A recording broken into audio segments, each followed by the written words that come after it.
ഈ പറഞ്ഞ പോലെ ചെവിയുടെ അകത്ത് വെള്ളം ഒഴിച്ച് ക്ലീൻ ചെയ്യാൻ ശ്രമിക്കുക. ഇതും അഡ്വൈസബിൾ ആയിട്ടുള്ളൊരു കാര്യമല്ല. കാരണം നോർമലി വാക്സ് സെൽഫ് ക്ലെൻസിങ് ആണ്. അപ്പോൾ നമ്മൾ വേറൊന്നും ചെയ്യേണ്ട ആവശ്യമില്ല. പിന്നെ periodically may be 1 in 6 months ഒന്ന് ചെക്ക് ചെയ്യിപ്പിക്കുക. എന്തെങ്കിലും ഉണ്ടെങ്കിൽ അത് ഡിസോൾവ് ചെയ്യിപ്പിച്ച് ഡോക്ടറിനെ കൊണ്ട് തന്നെ ക്ലീൻ ചെയ്യാൻ ശ്രമിക്കുക. ഈ നമ്മൾ ചെവിയുടെ അകത്ത് വെള്ളം ഒഴിക്കുമ്പോൾ ഉണ്ടാകുന്ന ഒരു ഇഷ്യൂ എന്ന് വെച്ച് കഴിഞ്ഞാൽ നനവിരുന്നിട്ട് ചെവിയുടെ അകത്ത് ഇയർ ഇൻഫെക്ഷൻ, അതായത് ഫംഗൽ ഇൻഫെക്ഷൻ, ഓട്ടോമൈക്കോസിസ് എന്ന് പറഞ്ഞൊരു അസുഖം ഉണ്ടാകാനുള്ള സാധ്യതകൾ കൂടുതലാണ്.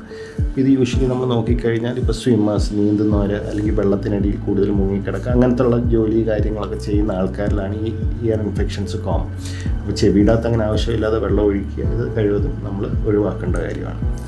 പിന്നെ നേസൽ കംപ്ലയിൻസിനെ സംബന്ധിച്ച് അല്ലെങ്കിൽ നേസൽ ഇഷ്യൂസിനെ സംബന്ധിച്ച് നമ്മൾ ചെയ്യാൻ പാടില്ലെന്ന് പറയുന്ന കാര്യങ്ങൾ, ഒന്ന്, നമ്മൾ ഫോഴ്സ്ഫുള്ളായിട്ട് നമ്മുടെ മൂക്ക് ബ്ലോ ചെയ്യുക, ചീറ്റുക, അതിശക്തമായിട്ട് ചീറ്റുക, അല്ലെങ്കിൽ നമ്മൾ സ്നിഫ് ചെയ്യുക, അതിശക്തമായിട്ട് ഇങ്ങനെ വലിച്ചു കയറ്റുക. അപ്പോൾ ഇത് യൂഷ്വലി നമ്മൾ ചെയ്യുന്നത് എപ്പോഴാണ്? നമുക്ക് ജലദോഷമൊക്കെ വരുന്ന സമയത്താണ്. അപ്പോൾ ഈ ഫോഴ്സ്ഫുള്ളായിട്ട് നമ്മൾ മൂക്ക് ബ്ലോ ചെയ്യുക അല്ലെങ്കിൽ സ്നിഫ് ചെയ്യുമ്പോൾ നമ്മുടെ ചെവിയും മൂക്കും തമ്മിൽ കണക്ഷനുണ്ട്. ഇൻഫെക്ഷൻ ഒരു പക്ഷേ ഈ ട്യൂബ് വഴി ചെവിയുടെ അകത്തോട്ട് സ്പ്രെഡ് ചെയ്യാനുള്ള സാധ്യതകൾ കൂടുതലാണ്.